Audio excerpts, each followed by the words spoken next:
And hello! Magandang araw po sa inyong lahat and welcome back po dito sa Almond Tutorial. Ayan! So, yung topic natin ngayon is all about the more time Go Time Bank na may more time loans na ino-offer sila. So, nag-upload na ako ng video tungkol dito sa more time. Pero at this time, i-explain ko sa inyo kung paano sila magagamit at kung paano namin kayo matutulungan on how that more time offer convert into cash. Okay?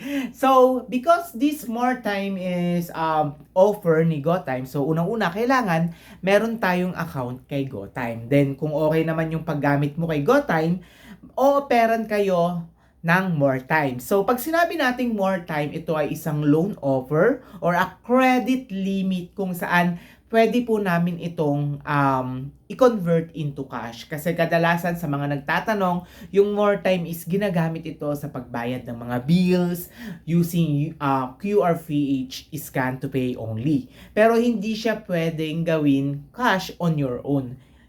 Kung pwede na lang, kung meron kang mga bills na gagawin mo. Okay?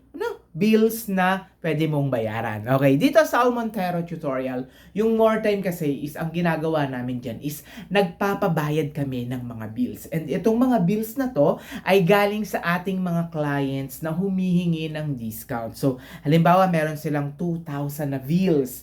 Ayan. So, ang ibabayad lang nila sa amin, 1,700, 1,600, depende sa usapan. Pero most normally, may service fee po yung pagpapabayad namin or pagpapakonvert ninyo into cash gamit ang inyong more time. Tulad ng sinabi ko, dito po maaari kaming kumita. At the same time, nakakatulong din tayo dun sa mga nagbabayad ng bills na gustong magkaroon ng discount. Kahit kayo na makakapanood nito, hindi lang basta more time user kayo.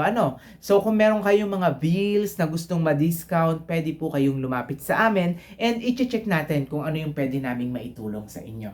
Ayan. So, sa paggamit kay more time, unang-una, kailangan meron kang deposited or meron kang deposit amount sa inyong GoTime app. So, ang GoTime app, ito yung parang bangko siya. So, parang parang kaparehas niya sila Maribank, sila GCash, bayan. Pero this time, ang maganda kay more time is parang meron silang pagkasigurado na makakabayad ka on the first payment. So, halimbawa, meron kang 5,000 na offer kay more time. So, makikita mo naman dyan na nag-offer si more time ng 5,000 pesos.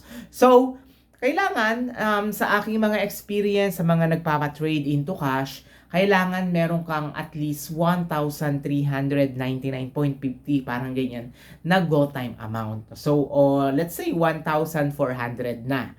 Okay, if may 1,400 ka, pwede mo nang magamit si more time mo worth 5,000 pesos. So, sir, ano po yung mangyayari dun sa 1,400 na nasa GoTime account?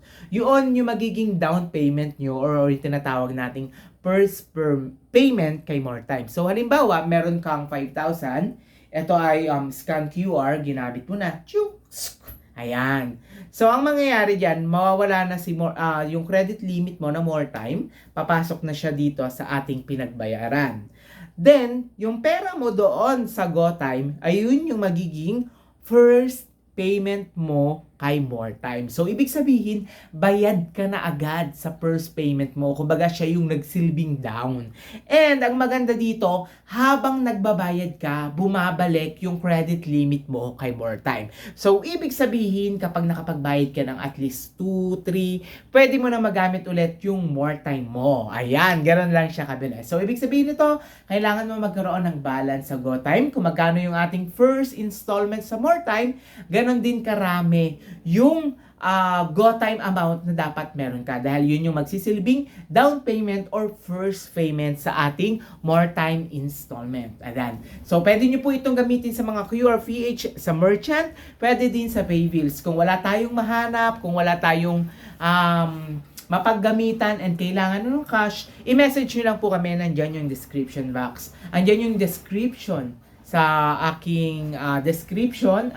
Andyan yung aking link or yung aking information dyan sa description dito sa YouTube. Ayan. So, message nyo lamang po kami and don't forget to share this video and subscribe for more info. Once again, I'm Aldrin Almontero dito sa Almontero Tutorial. Hanggang dito na lang. Bye bye bye.